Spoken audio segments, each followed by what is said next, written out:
From April 2026, almost every driver in the UK will pay more car tax. For some of you, it'll be a small increase. For others, it could mean thousands of pounds extra in the very first year. And if you think this only affects supercars or luxury buyers, it doesn't. Some everyday family cars are about to become seriously expensive to tax. Today, I'm breaking down exactly what's changing from April 2026, who it affects, and what it means for you in real terms. Let's start with electric vehicles. The free ride ends. 4 years, EV drivers paid no road tax at all. That ends in April 2026. Electric cars will move onto the standard system. A small first-year charge of £10, then £200 annually from year 2 onwards. The government's reasoning is simple. As more people switch to electric, they're losing billions in fuel duty. That revenue has to come from somewhere, and this is where they've chosen to get it back. That means EVs are no longer exempt. They're officially part of the tax system like everything else on the road. The days of free road tax for electric vehicles are over. And if your electric car cost more than £50,000 when new, there's another hit coming.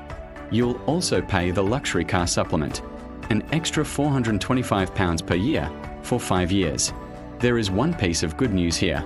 The luxury threshold for electric vehicles has been raised from £40,000 to £50,000. So if your EV costs between 40 and 50 grand, you'll avoid that extra charge. But petrol and diesel cars still get hit at the £40,000 mark. So for higher-end electric cars, that adds up quickly. Standard rate plus luxury supplement means over £625 a year. Over 5 years, that's over £3,000 in total, just in tax. Now we get to the change that's turning the most heads. The £5,690 first-year tax shock. From April 2026, 59 petrol and diesel models will face a record-breaking first-year tax bill of £5,690. That's not a typo, and it applies the moment the car is registered.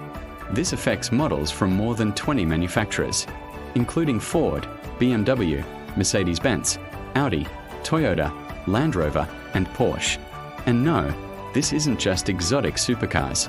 Some high-performance family cars, large SUVs, and everyday performance models fall into this category too. The trigger is emissions.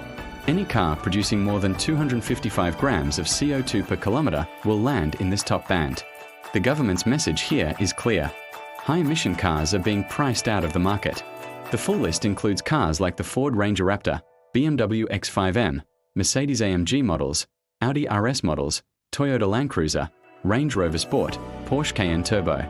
We're talking about proper performance machines and large luxury SUVs. One important thing to know: this massive charge only applies in the first year. After that, most of these cars drop back to the standard annual rate of around £200, unless they also fall under the luxury threshold. But that first-year hit is enough to change buying decisions overnight. £5,690 is more than some people's entire car budget. This isn't just about new cars. Older family cars are getting caught too. If your vehicle was registered between 2001 and 2017, you're taxed under the older emissions-based system. And those bands are rising significantly. Cars in the 226 to 255 grams per kilometre band will see annual tax rise from £735 to £760. Cars emitting over 255 grams will jump from £750 to £790 per year. Cars in the higher emissions brackets will see their annual tax increase again. We're talking about cars that many people still see as normal, usable daily drivers. Performance versions of family cars. Older V6s hot hatches from the 2000s. Volkswagen Golf R32. Ford Mondeo V6. Audi TD. Vauxhall Zafira VXR. The problem is value. There are cars on the road today worth £1,000 or less, but their annual tax is creeping toward that same figure. Wayne Lamport, a car dealer in Kent, said a Jaguar X-Type might only be worth £1,000, but its tax is over £700. At that point, ownership simply doesn't make sense. And that's why we're already seeing more older cars being scrapped or sold off cheaply. Usable family cars, some of which could have been modern classics, are being written off because the tax is uneconomical. Even if you're not in one of the extreme categories, you're not immune. Standard rates are going up for everyone. The standard vehicle tax rate is rising for everyone. It's going from £195 to £200 per year. It's not a massive jump, but it affects every driver on the road. This increase is linked to the retail price index. It happens every year, and while £5 doesn't sound like much, it adds up over time. And it applies to petrol, diesel, hybrid, and now electric cars. On top of that, the luxury car supplement continues to apply to vehicles that originally cost over £40,000. That's £425 per year for 5 years, adding hundreds more per year for several years. So if you're in the luxury bracket, you're paying £200 standard rate plus £425 supplement. That's £625 per year. This isn't about punishment. It's about revenue. And that becomes even clearer when you look at what's coming next. Paper mile tax is coming. From 2028, the government plans to introduce distance-based road pricing for electric and plug-in hybrid vehicles. This one's not April 2026, but it's close enough that you need to know about it. In simple terms, you'll pay tax based on how far you drive. The proposed rates are 3 pence per mile for electric cars and 1.5 pence per mile for plug-in hybrids, which doesn't sound like much at first, but over a year, especially for higher mileage drivers, it adds up fast. If you drive 10,000 miles a year in an electric car, that's an extra £300. Drive 20,000 miles? That's £600. And this is on top of your standard £200 annual rate. This charge would sit on top of standard road tax. John Cassidy from Close Brothers Motor Finance warned that high-mileage drivers could see EV ownership become far more expensive than expected. This could completely change the economics of electric cars, particularly for commuters and long-distance drivers. So who's still exempt?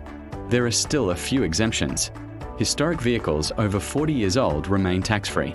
Disabled drivers using the disabled exemption remain covered. Mobility scooters are unaffected.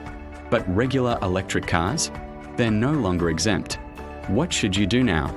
First, check your current tax band on the Gov UK website using your registration number. Know exactly where you stand. Second, if your tax renewal is due soon, consider renewing before April to lock in the current rate if it's rising. Third, if you're buying a new car, factor the first-year tax into the real cost. That's something dealers don't always shout about. And finally, plan for it. Whether it's a small increase or a massive one, these changes are coming. The government is trying to solve a problem. Fuel duty is falling as more people go electric, and that money has to be replaced somehow. We are in a transition period. Electric cars are still cheaper to run day-to-day, but their tax advantages are shrinking fast. By the end of the decade, the gap between petrol, diesel, and electric may be far smaller than people expect. If you drive a high-emission car, you're about to pay a lot more. If you drive an electric car, the tax-free era is over. And if you own an older high-emissions family car, it may no longer be worth keeping. These are the biggest changes to UK car tax in years. Make sure you know where you stand before April. If this video helped, hit like and subscribe to UK Driving Explained for more breakdowns of UK driving laws and costs. And let me know in the comments, are you affected by these changes? And what do you drive? I'll see you in the next one.